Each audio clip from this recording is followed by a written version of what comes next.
Fariña y Francisco Elwin.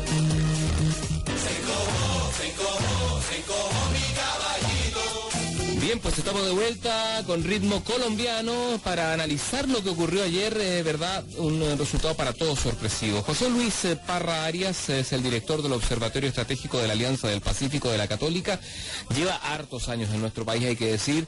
Él viene de Cali. En Cali ganó el sí, al ladito, ahí en Medellín ganó el no.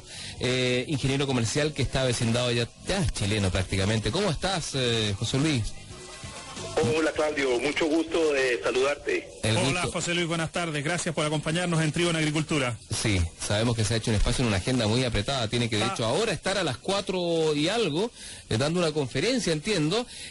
Bueno, hay mucha gente en tu país que se está preguntando por qué un guerrillero, Pancho, José Luis, va a recibir como subsidio $450 y yo que si gano 240 y nunca maté ni secuestré a nadie. Parte de una pregunta bastante simplona, ramplona si ustedes quieren, pero que de alguna manera ha hecho el triunfo del no, un triunfo estrecho, pero un triunfo muy significativo. Y lo que decía Francisco antes de que estuviésemos en contacto contigo, es que al parecer en Colombia no había un plan B, no había una posibilidad de ubicarse estratégicamente en el triunfo del no. Estaba todo pensado para que ganara el sí. Así es, Pancho, eso es correcto. Bueno, cuéntame tú qué pensabas. ¿Creías que esto iba a ser así o tú pensabas que el no se imponía? Mira, voy a tratar de la pregunta en dos partes.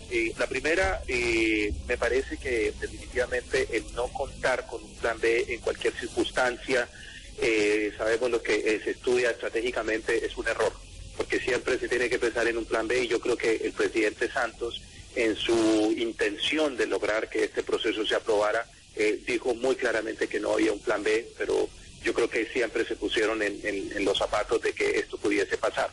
Ahora, las probabilidades siempre fueron de que él sí iba a ganar por un margen por lo menos de un 5 o un 4% a favor, 55-45 o algo por el estilo. O sea, hasta la semana pasada no había habido una sola, por lo menos, votación, una encuesta importante que diera esta probabilidad de que él no iba a ganar.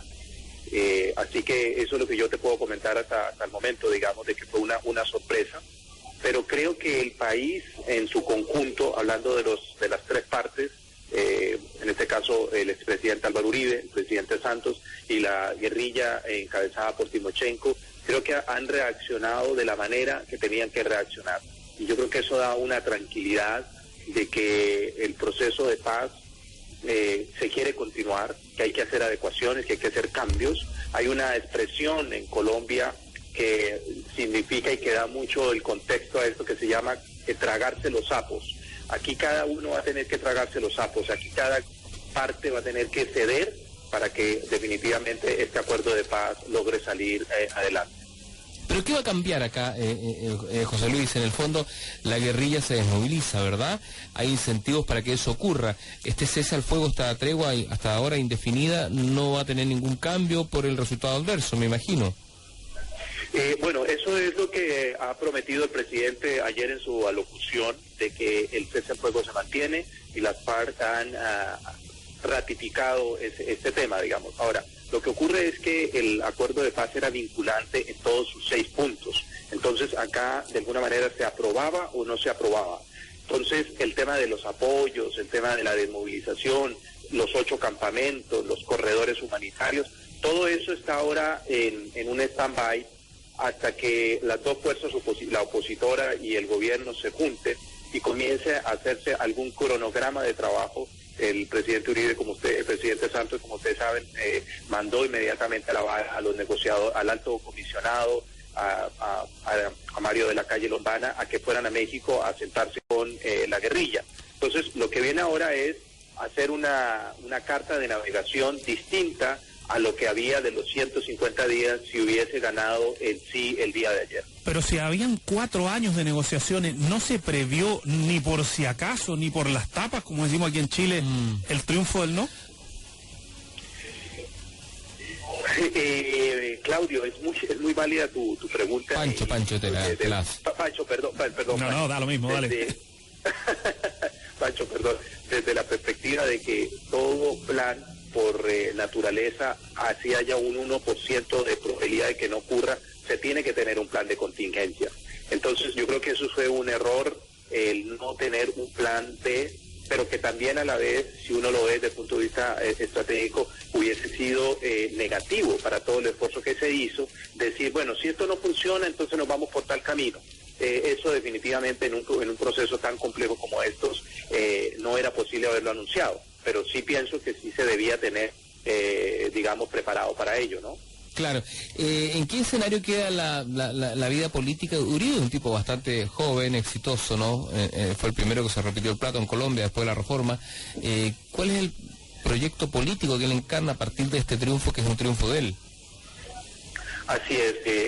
Definitivamente Uribe es un fenómeno, yo te diría, latinoamericano y mundial. Desde el año 2002 lleva 7 elecciones en su cuerpo y solamente ha perdido una, que fue las elecciones pasadas con el presidente Santos, porque la primera vez el presidente Uribe le dio todo el respaldo al presidente Santos. Entonces, definitivamente desde el punto de vista eleccionario, en las urnas, el presidente Uribe es un fenómeno.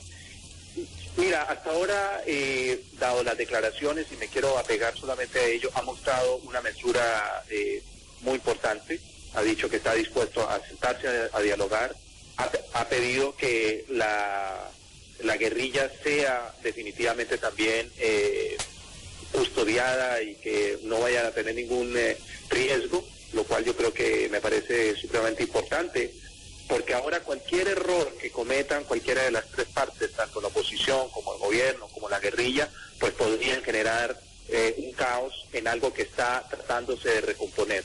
Definitivamente el Centro Democrático queda con un poder muy fuerte para negociar. Y hay algo que es muy importante también de aclarar, Pancho y Claudio. En Colombia no es que la gente haya votado por el presidente Santos o haya votado por el presidente Uribe. Aquí lo que la gente votó fue de alguna manera por que no estaban de acuerdo con un acuerdo de paz que entregaba demasiadas garantías a la guerrilla, y otro grupo que estaba a favor, independientemente de que el acuerdo no fuera el mejor, que fuera perfectible, pero estaban a favor de que llegara la paz definitivamente en Colombia después de 52 años. Pero te lo pregunto a ti como colombiano más que como académico. Por ejemplo, los guerrilleros no pagan un día de cárcel si ganaba el sí. ¿Tú estabas de acuerdo con eso? No estaba de acuerdo con eso. Que las FARC no hicieran público su patrimonio producto del narcotráfico y por consiguiente que el Estado pagara las indemnizaciones a las víctimas. Que el narcotráfico sea considerado un delito político y que los guerrilleros obtuvieran 5 escaños en el Congreso. No sé, me imagino a menor escala y guardando las proporciones, por Dios, el papá de Pancho Elwin fue presidente el año 90 y había que desarmar un montón de grupos extremistas de izquierda, se hizo a través de la oficina, algunos cuestionarán cómo se hizo, pero era como si le hubiesen ofrecido cupos parlamentarios, no sé, al Lautaro. En Chile era impensable en los años 90. Te lo pregunto, en Colombia, ¿es tan impensable que eso es lo que ha posibilitado el triunfo del no? Yo creo que sí. Yo creo que, a ver, es muy fácil ser, como dicen en mi tierra, entrenador después de terminado el partido. General después de la batalla, claro. General después de la batalla, es correcto, y no quiero pecar en ningún minuto, por favor, de soberbio en ese sentido, y es muy fácil hacer ahora muchas suposiciones al respecto. Pero sí el exceso, insisto, de garantías, de beneficios, yo creo que esto se dio en la última parte del proceso, estos 10 cupos, tanto en el Senado como en la Cámara. Por supuesto que a la gente es algo que, y además de manera obligada, si no tenían los votos se los iban a dar. Entonces yo creo que este tipo de cosas es lo que a la gente que más ha sufrido, que no están de acuerdo con la guerrilla, porque yo creo que el pueblo colombiano está dispuesto a perdonar a la guerrilla, a perdonar a las FARC, si ellos definitivamente hacen lo que están haciendo ahora, un acto de pedir perdón genuino, como lo hemos visto en el último mes. No lo vimos durante los 4 años del proceso, pero sí en el último tiempo, y yo creo que la gente está dispuesta a eso. Yo creo que la gente en Colombia está cansada de la guerra. Yo no creo que los que votaron por el no y votaron por el sí es porque unos quieren la guerra y los otros quieren la paz. Yo creo que todos quieren la paz, pero quieren una paz que tengan que ceder, pero que sea más ecuánime a a ambas partes, por llamarlo de alguna manera, ¿no? Y por la misma razón, Pancho, perdón, por la misma razón que la gente está molesta con el entreguismo del acuerdo. Se ha publicado hace poco la lista completa de los combatientes y entiendo que nos superan los 5.500. Eso no guarda ninguna proporcionalidad con la representación que se le quiere dar gratuitamente a los ex guerrilleros en el Congreso. Porque tampoco eran tantos como uno se imaginaba, ¿o no? O sea, la guerrilla en el fondo ya estaba muy asfixiada cuando llega este acuerdo demasiado entreguista. Eso es correcto. La guerrilla en su minuto más fuerte, más peak, llegó a tener entre 18.000, eso las cifras oficiales, a 20.000 hombres. Hoy estaban pensando que estaban cerca de 7.000 y ahora estamos hablando entre 5.500 a 6.000. Entonces definitivamente es una guerrilla que está más diezmada, que ha perdido el foco por el cual se creó, que era trabajar con los pobres, la distribución de la riqueza, y estaba metido en un tema más del narcotráfico. Y eso es lo que la gente definitivamente pues no comparte, porque no hay detrás de la guerrilla en el último tiempo una ideología que lo que busca, insisto, es beneficiar y ayudar a la gente más pobre del país, sino todo lo contrario, digamos. El tema de secuestro de niños, de tener a niños en la guerrilla, las matanzas que cometieron, hay más de 2.800 matanzas, digamos, registradas. O sea, es algo que es difícil para muchas personas aceptarlo. Antonio Osorio, un auditor que siempre participa con nosotros, me pregunta, ¿qué pensará de todo esto Ingrid Betancourt, que los que la secuestraron puedan llegar al Parlamento? Ingrid Betancourt está totalmente de acuerdo con eso. La semana pasada ella dio una larga entrevista en CNN y ella estaba a favor del sí en todo momento, y a pesar del dolor que ella reconoce sufrir por parte de la guerrilla y todo el periodo que ella pasó en cautiverio, yo creo que ella no tendría inconvenientes de que la guerrilla llegara, yo no sé si al poder directamente a la presidencia, pero sí participar dentro del Senado y de la Cámara. Ella estaba de acuerdo en parte de todo el acuerdo de paz que se estaba firmando. ¿Y qué pasó con las encuestas que hoy día viene consignado también en la segunda? Nosotros que en Chile estamos tan preocupados de las encuestas en Chile las encuestas se han equivocado. De cómo vienen las encuestas. En la segunda viene consignado que las encuestas se cayeron para lo del Brexit en Gran Bretaña con la salida de la Unión Europea, y que también se cayeron en esta oportunidad porque daban ganador por amplio margen al sí. Sí, este es la segunda vez que en Colombia nos pasa un fenómeno de esto. Pasó en las elecciones pasadas, en donde se daba por amplio ganador al candidato, y realmente estuvieron muy apretadas. Yo creo que acá hay una reflexión que hay que hacer en la forma en que se están tomando, en la cantidad de muestras que porque no puede ser que no haya habido una sola encuesta importante, repito, o varias, que mostraran que él no podía ganar. Insisto, hasta hace un mes atrás, más o menos, se hablaba de un 55, se habló en un momento que hubo un empate técnico, pero en la medida en que se fue acercando a la hora de la firma, todo el evento que hizo el presidente Santos la semana pasada, como ustedes saben, con la presidenta Bachelet, acompañando 15 jefes de Estado, 27 cancilleres, pues definitivamente daba por sentado de que él sí iba a ganar, no sé si por holgura, pero sí, por lo menos, insisto, con 4 o 5 puntos de diferencia. Claro, pasó en el Brexit también, donde las encuestas también se cayeron. Es correcto. Y ahora en Colombia, cosa que nos sorprendió a todos. Incluso, te digo, hasta nosotros teníamos un plan B periodístico. Yo estaba viendo los titulares de 24 horas y dije una expresión fuerte. Un chilenismo. Sí, un chilenismo cuando vi el titular, y mi hijo me dice, ¿qué pasó? O sea, como... Claro, ganó el no. Era de mucha sorpresa. Eso es cierto, Pancho. A mí me pasó exactamente lo mismo y estuve hasta la 1 de la mañana viendo y escuchando a las 6 de la tarde, hora chilena, cuando yo veo que eso pasa y que comienza el no a ganar. Yo miré varios canales porque pensé que era un error. Dije, esto no está pasando, que hay un error. Espérate, ¿y en qué pie queda, perdona la ignorancia, Uribe? Uribe es una persona que pueda, bueno, evidentemente es un factor político determinante, pero él puede ser presidente. Ellos no. Porque ya se repitió el plato una vez.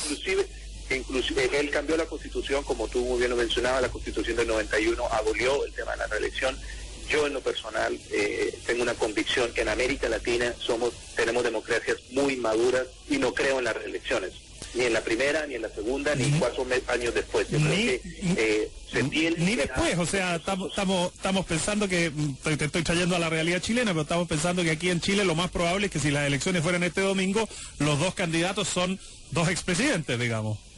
Y buenos expresidentes, por los cuales tengo respeto por ambos, pero creo que el tema de las reelecciones, cuando hay inmadurez dentro de la democracia, dentro de todos los estamentos que la acompañan, creo que no son positivas. Yo creo que los liderazgos se tienen que dar para que puedan venir otras generaciones a gobernar nuestros países. En eso yo creo que el error, y es también, insisto, una opinión respecto a los periodos, pienso que los periodos se podían alargar a 5 años, pero sin reelección. Yo creo que eso hace que un presidente dé lo mejor de sí y no esté pensando que dentro de 4 años o enseguida va inmediatamente a continuar en la presidencia. Y pienso que es peor todavía, es más dañino cuando son elecciones continuas, cuando son periodos continuos, perdón.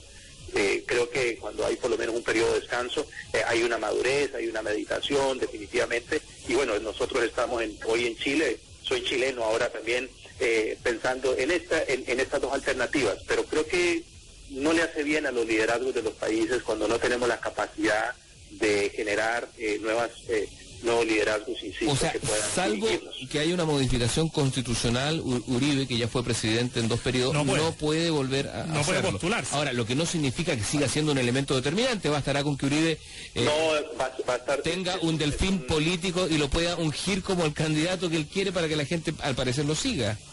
Así es. Y el otro que estaba detrás de esto era el expresidente Pastrana también, ¿no? Detrás de la... Bueno, ellos dos siempre han tenido mucha rivalidad. Me he entrevistado con los dos, y el presidente Pastrana, la última vez lo vi en Perú, y el único momento que se enojó fue cuando le hablé del presidente Uribe. Pero hoy están unidos. Esa es la política. Ahora, hay algo que no se sabía, y aquí le estoy dando una primicia. Ya el presidente Santos estaba preparando una ley para que no hubiese reelección en Colombia, para volver nuevamente a la Constitución original del 91 y eliminar las reelecciones, posiblemente pensando en sus adversarios políticos, pero definitivamente eso era algo que él quería promover. Ahora puede pasar cualquier cosa y volver a abrirse el tema de la posibilidad al presidente Uribe, pero no sé si eso está ahora en el tapete o del presidente, digamos. Creo que él tiene hoy un rol muy importante en Colombia como cuando fue presidente, de artífice y articulador de que este proceso de paz no se caiga. Fíjate que la abstención fue un protagonista de la elección también de este fin de semana en Colombia, porque el tema del clima jugó fuerte en eso, ¿no? Sí.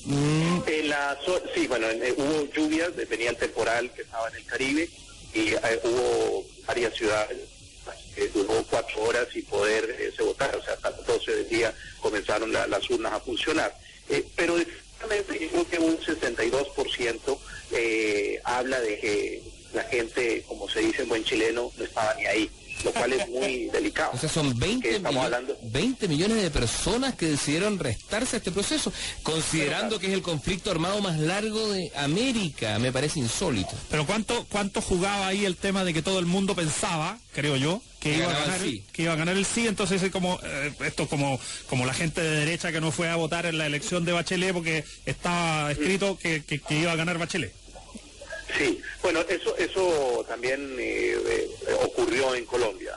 Hubo mucha gente que no estaba de acuerdo, y esto fue también como una especie de voto de castigo, que no estaba de acuerdo y prefirió restarse del proceso, digamos.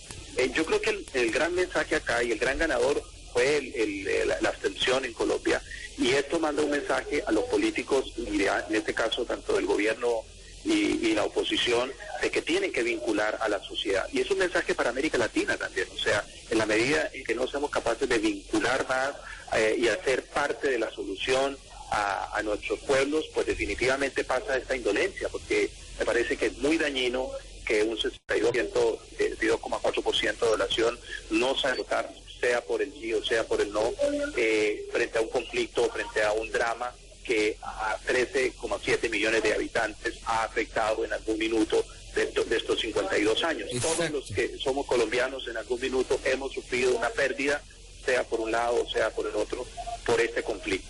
Oye, eso es absolutamente cierto, y que se haya traducido esto ayer en la peor convocatoria en más de 25 años a un acto electoral, me parece increíble. En Chile, para el plebiscito del 88 hubo una participación altísima, porque hay que considerar que la gente no votaba hacía 20 años, entonces es evidente que cuando tú le preguntas a los colombianos por algo tan trascendente, uno se espera, se imagina una participación muy alta, cosa que lamentablemente no ocurrió. Te quería preguntar, ya para ir despidiendo la entrevista, en un plano más sociológico, ¿por qué crees tú que en pueblos como el colombiano o el mexicano, que yo tengo la mejor impresión de estos pueblos, ¿verdad?, de su gente, del carisma con que tratan a los extranjeros, ¿cómo puede ser que una sociedad como esa, tan noble, tan a diferencia de la chilena, el chileno, ¿para qué vamos a andar con cosas? Pancho chileno no es una persona simpática de entrada, y lo debe haber visto nuestro invitado cuando llegó, a diferencia del colombiano. No le hacemos honor eso de, y verás como quieren en Chile al amigo Cuartero. Mira, José Luis, el chileno somos desconfiados, tenemos el campeonato mundial de la desconfianza en general.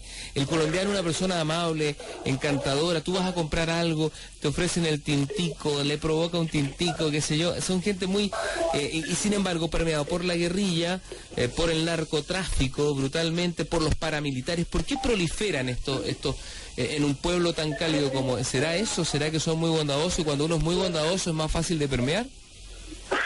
Mira, hay que hacer varios estudios sociológicos de lo que es la historia de Colombia, porque Colombia desde nuestra independencia del año 1810, que partió y terminó el año 1818, hemos estado en distintos conflictos. Lamentablemente Colombia tiene un germen, así como tiene esa bondad, ese cariño, esa alegría, porque definitivamente es un pueblo muy alegre. Como decía un chileno, hasta el himno nacional se baila en Colombia, pero ocurre que a la vez hay una manera de terminar los conflictos vía las armas, y eso es un tema que debería estar en la mesa dentro de este proceso de paz, estos 10 años que se quieren trabajar por ello, porque definitivamente Colombia tiene que erradicar los niveles de violencia que tenemos, que existen en todos los niveles de la sociedad. Las cosas tienen que arreglarse en la conversación, en la discusión, y no con las armas. Y eso es algo que definitivamente Colombia tiene que trabajar.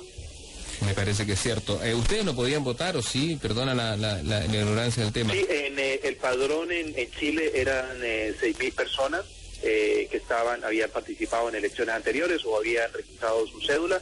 Yo a las 8:01 estaba ejerciendo mi voto esta mañana. Que es bastante menos que la presencia colombiana, que es mucho más alta, ¿no? La colonia colombiana es una de las más grandes que hay acá en Chile. En el norte, en Antofagasta, está impresionante. Se habla de 30.000, aproximadamente 30.000 colombianos hoy en Colombia. Definitivamente hay una colonia que ha venido creciendo muchísimo en los últimos años. Bueno, pero José Luis, le queremos agradecer. Ya no sé si tendrá hijos chilenos, no sé, no voy a meter dijo que ya vida. es chileno, dijo. Sí. Así es, y tengo hijos chilenos, así que... ¿Y con chilena? Tengo gran parte de mi corazón con colombianos. Ya. Perfecto. Muchas gracias, José Luis, por acompañarnos esta tarde en Trío en Agricultura, que sabíamos que tenías un compromiso a 3:45, así que te liberamos y te agradecemos el habernos acompañado, y yo creo que vamos a tener que seguir conversando sobre este tema, porque queda paño que cortar para rato con la tregua y qué es lo que va a pasar de aquí para adelante. Por lo menos hasta ahora Timochenko no va a ser senador ni parlamentario nada, me imagino. Por ahora no. Francisco, Pancho y Claudio, muchísimas gracias por la invitación, ha sido un agrado compartir con ustedes. Muchísimas gracias. Era José Luis Parra Arias, el director del Observatorio Estratégico de la Alianza del Pacífico Pancho Elwin de la Universidad Católica, un ingeniero comercial que llegó hace 15 años a nuestro país y que ya es un chileno de adopción. Vamos a Clínica Ellis. Seguimos escuchando a Shakira. ¿En serio? ¿Usted se ha paseado por todo el cancionero colombiano, hermano? En el fondo sí, es que Colombia va a estar en la noticia por un rato. Vamos a saludar a Clínica Ellis, don Claudio Valentín. Sí, porque es una clínica odontológica donde